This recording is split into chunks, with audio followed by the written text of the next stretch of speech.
Hello, team. Today I will be going over the suicide, CPS, bullying, and substance abuse training. Our first topic will be suicide awareness. Know the warning signs. Some of the warning signs would be verbal comments, and that's when students tell you straight out that they don't want to be here, they want to die, they hate their life. Just anything that sounds alarming to you, immediately contact myself or Ms. Poblano, Ms. Ureña, or the nurse. Look out for those school assignments, especially now that we're going to have those interactive notebooks. It's important that you look through them in case students are expressing their emotions and their feelings on these assignments. Look for those written cues or drawings. Acting out behaviors. Those acting out behaviors would be when students start cutting. That is unfortunately something that's happening more and more. Kids are getting wiser about not getting caught, and so some of the acting out behaviors are cutting in the ankles, and now it's even happening in the inner thighs. I know you have no control over that, especially looking out for that. It's going to be very difficult, but kids usually tell kids what they're doing, and that's when we act. That's when we hear kids talking about it. It's probably because it's happening or they're thinking about it. So please don't be dismissive about any type of a warning sign. We don't know their intentions and we don't want to find out. So just report. Look out for that depressed appearance, sudden changes in personality. They start giving away their possessions. They just simply tell you that they're saying their goodbyes. They won't be here tomorrow. They'll be gone. They'll be leaving this earth. Such things like that raise red flags. Just take it serious and report. We want to keep our children safe. Let's prevent, like I said, pay attention to all warning signs. Never be dismissive. Refer student immediately, and you need to know who's on your crisis team. It would be myself, Ms. Soto, Ms. Ureña, Ms. Poblano, the nurse, Ms. Alvarado, Coach Lopez, and Ms. Herrera. Please reach out to any of them if you can find the administrators or myself or nurse. Those would be your first steps. We're all responsible to report any student who makes a suicidal outcry. If a student makes an outcry, never leave the student alone. Student has to be escorted either to administrators or myself or to the nurse. And please don't make the call home and let parents know, because there's protocol that we need to follow. And the first and most important thing is to stabilize the student and keep them safe. You always escort the student directly to an administrator, myself, or to the nurse, or to anybody on the crisis team. Anyone who suspects that a child has been or may be abused or neglected has a legal responsibility to report suspected abuse or neglect to law enforcement or to CPS within 48 hours of learning of the facts. And this is the first person to find out.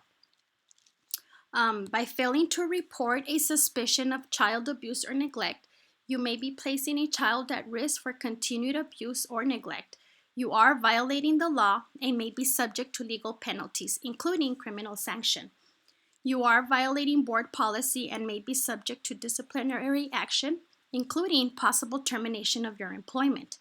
Your certification from the State Board for Educator Certification may be suspended, revoked, or canceled. So just keep in mind that the first person to find out is the first person that needs to report. I can't emphasize this enough. What happens is that we have the child repeating their story over and over and over, and this can cause trauma to the child. And so we are not investigators, so we don't make the call whether it's happening or not. And that's why we report to CPS, because they're the ones that can actually tell us if it warrants any type of further investigation. I'm going to go ahead and go over the protocol for reporting CPS, for reporting to CPS. If the situation is an emergency, you need to call 911 and immediately notify administrators, the counselor, and nurse to secure the student. You need to report to CPS as well. report to employee relations, and a notification email must be sent. Email must be sent to administrators, counselor, and nurse that CPS report has been completed. Confirmation number must be included. No verbal notifications will be accepted that a CPS report was completed. And again, I can't emphasize this enough that the first person receiving the outcry makes the CPS report. Remember that nobody can determine whether this child is getting abused or not. That's not our call to make. It's CPS call to investigate, to find out if this is happening or not. So if in doubt, report. This is the steps to report, either if you're reporting online, that is the website to report to, and you must create a password which is protected. It's a protected account for your security. Or you may report by phone, and this is the 1-800 number. Just be advised that the average wait time is around 45 minutes, sometimes even more. Once you have filed with CPS, you need to file that same report to employee relations. And these are the steps. You're going to go to the YISD homepage. You're going to go to department, and you're going to go to the employee relations department. You're going to click on SharePoint once you're on employee relations, and you're going to locate it in the middle of the page, and it's going to read exactly as it's written here. Welcome to Employee Relations Department. The Isleta Independent School District. To electronically report to Employee Relations about your CPS report, click here. And do not do it via fax. They have that option.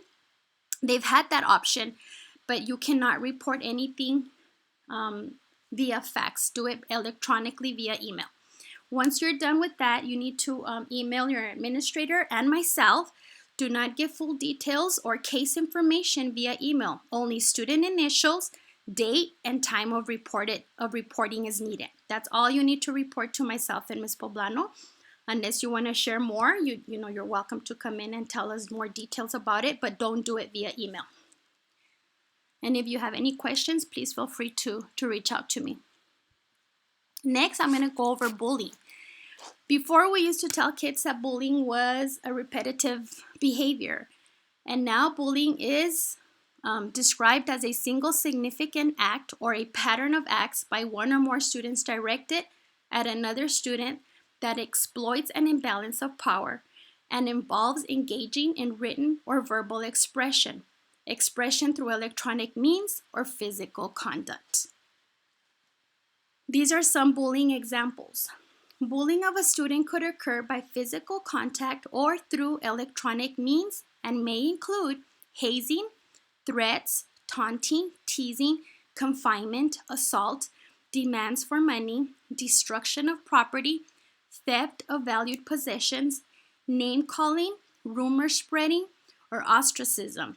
Remember that it's important that if a child reports bullying, there has to be an investigation.